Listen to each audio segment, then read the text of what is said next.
بسم الله الرحمن الرحيم الحمد لله رب العالمين والصلاة والسلام على رسول الله وعلى آله وصحبه أجمعين. So we talked about wudu, we talked about adhan, we talked about all the necessary steps before salah, how we look at salah. Now we're ready to start our salah with Takbiratul-Ihram. Takbiratul-Ihram is the takbir we say, Allahuakbar, to get into the salah. Now what's interesting is we have to recognize, as we just talked about, we're now entering into this direct conversation with Allah subhanahu wa ta'ala. We're entering into a conversation with Allah subhanahu wa ta'ala. Now what's interesting, number one, is that the word ihram comes from the root word haram. Haram, ha, ra, mim, it means a sanctuary. A sanctuary. A place where you find comfort and rest and peace. So when you enter into ihram, and takbiratul-ihram and salah, it's like you're leaving off the stresses of this world and this dunya, and you're entering into the state of comfort. And not only that, literally, ihram means to disengage from something. You know, when do we hear the word ihram used the most? In Hajj, right? When you quote unquote wear the ihram. Ihram is actually a state. It's not just the clothes you wear, it's a state. And when you enter into ihram, you're disengaging from everything from this world. You don't cut your nails, you don't trim your beard, nothing like that. And you're focused on Allah. And from that point on, when you enter into ihram, you say, Labbaik Allahumma labbaik, until the end of Hajj. Labbaik Allahumma, the whole time you're focused on Allah. So here when you say Takbiratul-Ihram, we're disengaging from the world and we're entering into the sanctuary, this place of comfort and peace and relaxation, which is known as a salah. And the ulama even say, what's amazing is that the hand movements itself has meaning.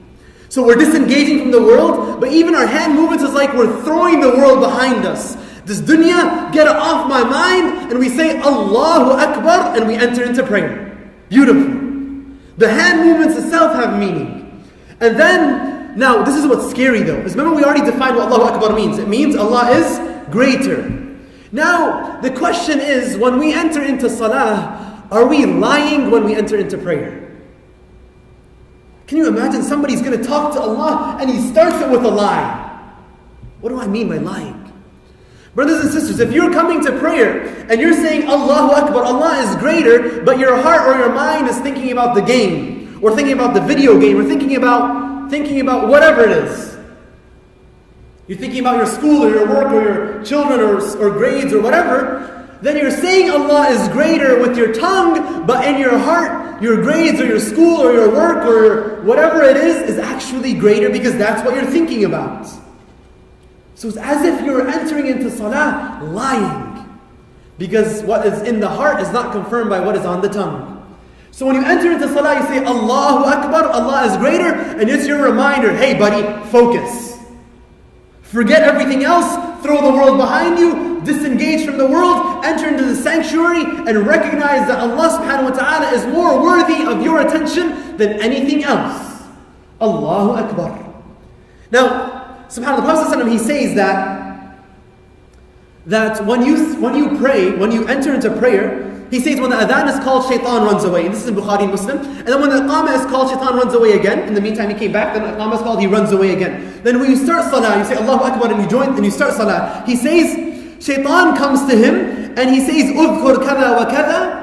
لما لم يكن يذكر حتى من قبل لما لم يكن يذكر يعني من قبل. He says shaitan is going to come to you when you start praying and say remember that one dude who cut you off on the way to the masjid. Just random stuff come to your mind. Shaitan is the one who's putting those thoughts in your mind. You know what I'm talking about? When you start praying, it's the most random things come to your mind. Shaitan is the one who does it. The Prophet says until you don't remember how many rak'ahs you prayed. Shaitan comes to you and reminds you. Abu Hanifa rahimahullah, he was a man. Abu Hanifa was a man. He's like the imam with swag. You know what I'm saying? He's just got the status. So this man comes to him, he's like, Abu Hanifa, I need your help. He's like, I have this, back then there was no banks or anything. He's like, I have this significant amount of wealth. I hid it somewhere, but I can't remember where I hid it. It's like, so, can you help me out here? Do you have any advice? Any dua I can say anything? Abu Hanifa, when you get a prescription from Abu Hanifa, rahimahullah, you take it and you run with it, man. You don't go for a second opinion. Abu Hanifa's a man. Abu Hanifa tells him, look, this is my advice to you. After Salat al-Isha, you go home. I want you to stand up and pray the whole night long. Pray to Allah subhanahu wa ta'ala. Pray the whole night long and inshallah you'll remember where it is. So the man, he's like, cool, Abu Hanifa, man, he's got this. He goes home, Salat Isha, he prays, he goes home, he starts Allahuakbar. He doesn't even start Fatiha, and he's like, bam, he remembers where his money is hidden. He's like, dude, Abu Hanifa's the man. He just finishes 2 rak'ahs quickly, comes the next day, didn't pray the whole night long. He's like, Abu Hanifa, you're the man. I remember where I hid my money in the first moment of prayer. You know, Abu Hanifa tells him, he says, I knew you would. Because I knew Shaitan doesn't want you to pray the whole night long. He'll come remind you where you hid your money. And you didn't pray the whole night long. So Shaitan comes to us with the most weird things. And he reminds us of this and that. But understanding, you say, Allah is greater. You're focusing on Allah subhanahu wa ta'ala. And then you begin your prayer. Now, when you're praying, you actually lower your gaze. You look at the place of prostration. Again, like we said, except when you're sitting down, you look at the finger for the tashahhud. Otherwise, you look at the place of prostration. Now, what's interesting about that is that 3 things. Number 1, lowering your gaze is a sign of love. You know, Amr ibn As, the companion of the Prophet ﷺ, before Islam, he says there was no one more hated to me than the Prophet ﷺ. After Islam, after I became Muslim, there was no one more loved to me than the Prophet, to the point that if you ask me to describe the Prophet, I wouldn't be able to do so. Because I loved him so much, that when I would come in his presence, I would feel shy to even look at him. So when you come to salah, you lower your gaze. Number 1, the first and foremost reason is, the Prophet said, didn't do it, so you do it. That's it. Just like, why don't you eat pork? Because the Prophet said so, not because this tapeworm and this disease and this, that. Why do you wear hijab or modesty? No, the Prophet said, Allah said, do it. Then we have benefits as well. So number 1, Prophet says, do it, so we do it. But number 1, another point is that out of love for Allah, you lower your gaze. Number 2, a sign of humility. Do you ever stand before, like, let's say your mother or your boss or somebody, your mother, let's say a good example, when you're a child, your mother, you broke the vase. And she calls you, Abdullah, idar come here. You're in trouble. When you stand before your mom, are you looking up at her like, yeah, I broke the vase? What you gotta do? Man, she'll slap you like you've never been slapped before. So you look down, you twiddle your thumbs, you kind of back and forth, out of humility. So we stand before Allah, humble to Allah subhanahu wa ta'ala, we lower our gaze. Number 3, the place of sajda is the most awesome part of salah. We'll talk about it inshallah ta'ala, if Allah gives us life and ability. Sajda is the most amazing part of salah. So when you're looking down to the place of prostration, it's like you're longing to go to the place that you can't wait to get to. So you lower your gaze in front of Allah subhanahu wa ta'ala. Now,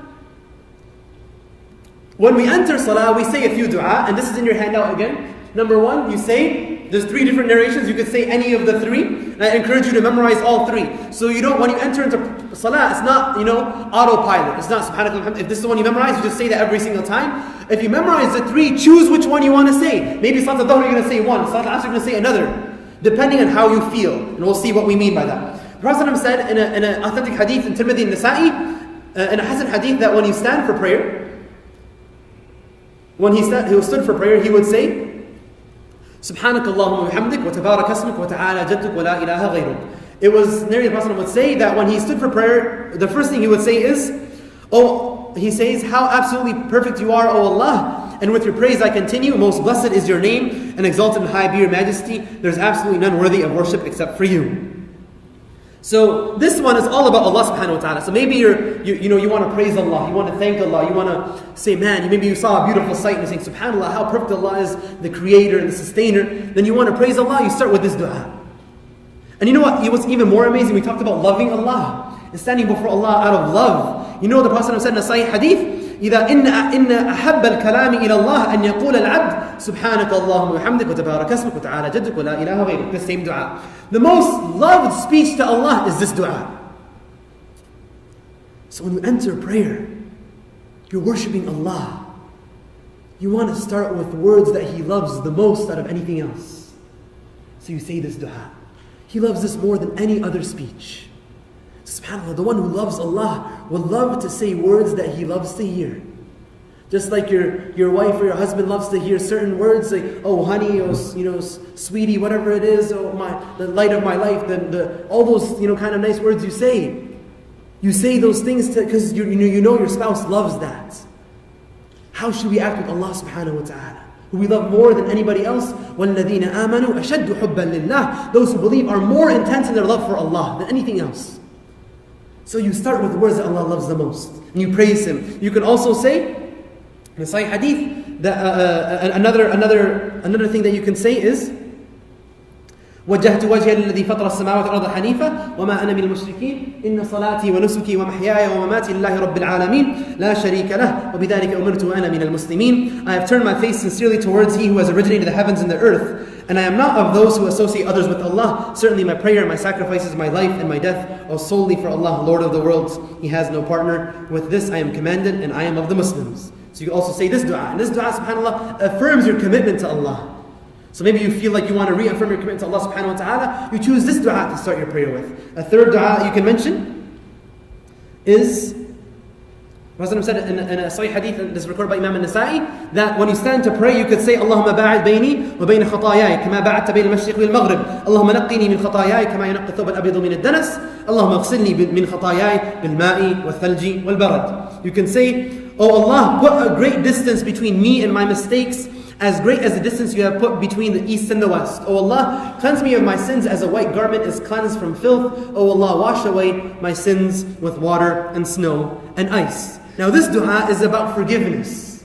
So maybe somebody committed sins and they want to ask Allah to forgive them. SubhanAllah, and by the way, shaitan, when we commit a sin, shaitan will come to us and say, don't pray.